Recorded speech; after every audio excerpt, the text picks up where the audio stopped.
Can you name 5 things in 2017 that didn't come to the UK property market? We all like to look back at the past year around the Christmas and New Year time, and then obviously look ahead to the year ahead. However, Tom Roberts of FJP Investment reminisced over the past 12 months of what actually didn't happen, but we were expecting to happen. It was the general consensus that the Conservative Party would win the election with a good hearty majority. What happened? Well, not that for sure.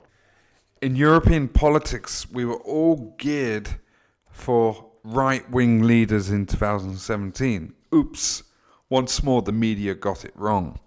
In the closing of the year, we looked at other predictions that we were led to believe were going to happen by the so-called pundits.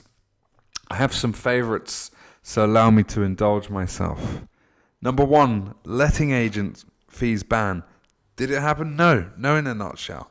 It may well happen in 2018, but we were told to expect this in 2017, having been announced with pomp and ceremony in November 2016 and agreed formally by government after over a year of the consultation process.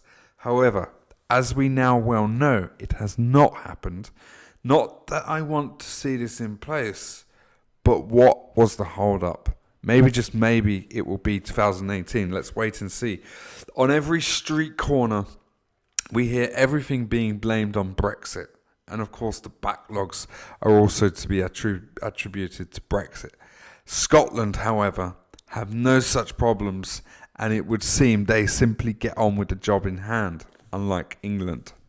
It would seem Scotland's agents are already dropping their fees, meaning they have gone ahead without the need of the government pressures. Notice the fact this has not been big news in the media.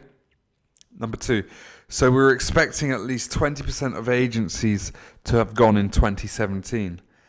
Certainly the industry led us to believe this, telling us that as many as 1 in 5 estate agencies would close their doors. Not as we would expect, but because of lack of business in the sector, but because of the competition from online rivals with little or no overheads. Don't get me wrong, I don't underestimate what the traditional high street agent has to deal with. Pressures of overheads in an industry that is certainly changing, but the dire warnings of mass job losses certainly, thank goodness, did not happen.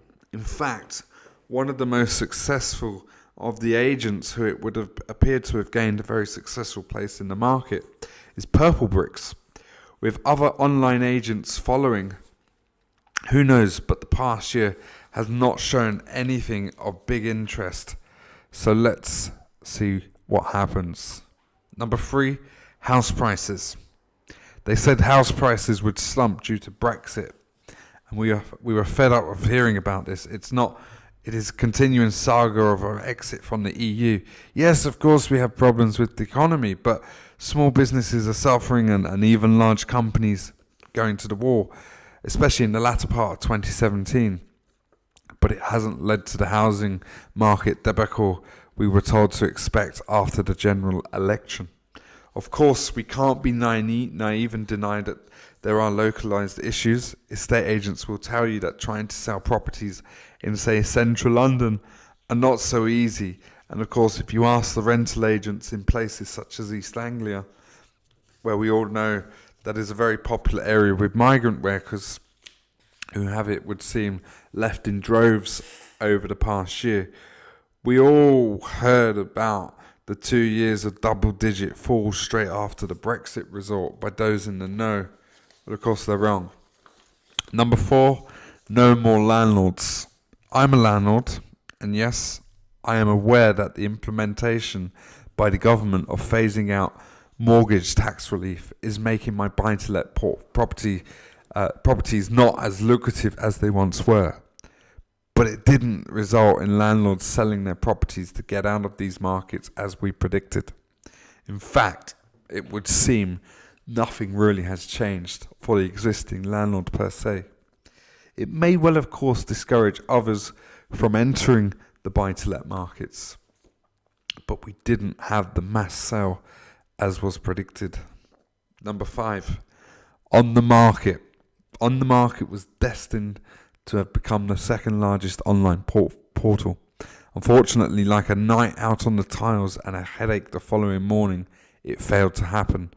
Zoopla is still holding its own as the second largest and indeed has now become a national treasure of sorts.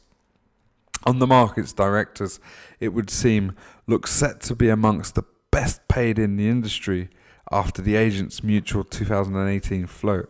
However, there is no real substantiated data in the marketplace, or indeed anywhere else for that matter, with no completion figures in evidence, no membership and fees, and of course site visit information. In fact, quite a bit of smoke and mirrors surrounding actuals at this time.